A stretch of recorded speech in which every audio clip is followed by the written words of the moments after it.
दर्द दिल world present.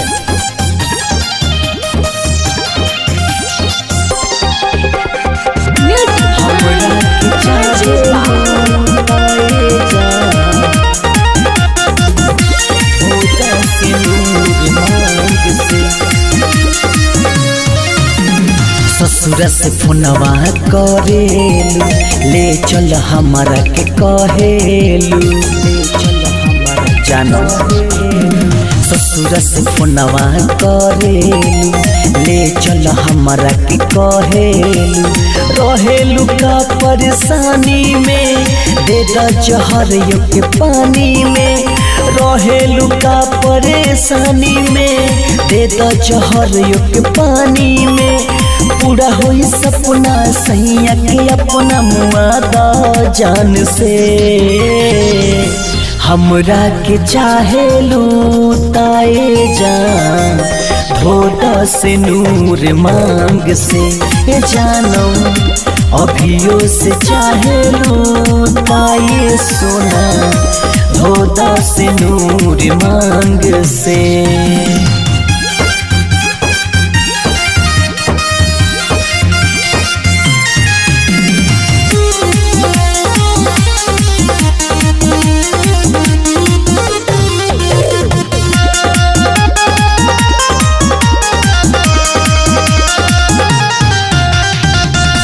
कि जानू जानू कही काहे जान रोवत बाड़ू हो, कि अपन अखिया से काजा राके धोवत बाड़ू हो।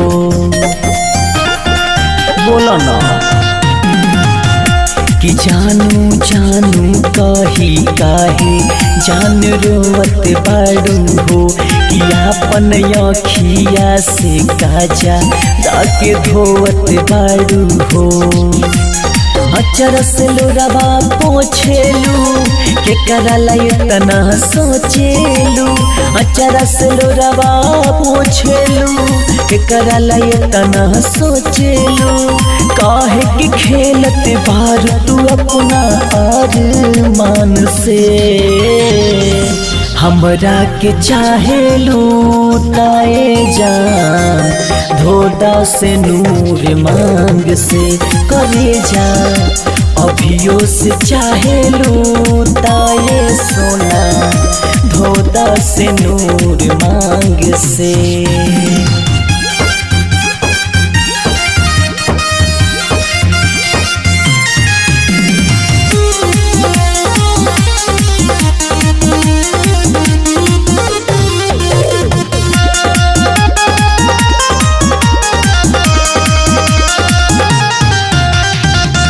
हाँ कैलू दोसारा से शादी, हम कुंवार बानी हो।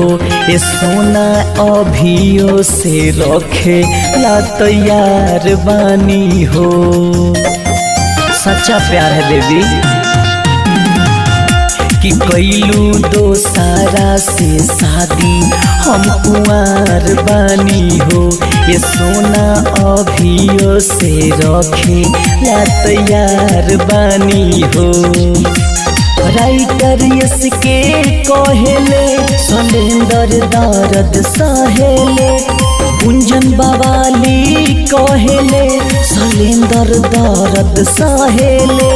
धनजीत पांडे पीकू मांगे भगवान से। हमरा के चाहेलू ताए जान, धोदा से नूर मांग से। ये सुगी अभियो से चाहेलू ताए जानो, धोदा से नूर मांग से। ससुर से फोनवा करेलू, ले चल हमारा के कहेलू। रहेलू का परेशानी में, दे द जहर के पानी में। रहेलू का परेशानी में, दे द जहर के पानी में। पूरा होई सपना सैया के अपना मुआदा जान से। हमरा के चाहेलू ताए जान, धोदा से नूर मांग से। ये जानो अभियो से चाहेलू ताए सोना धोता से नूर मांग से।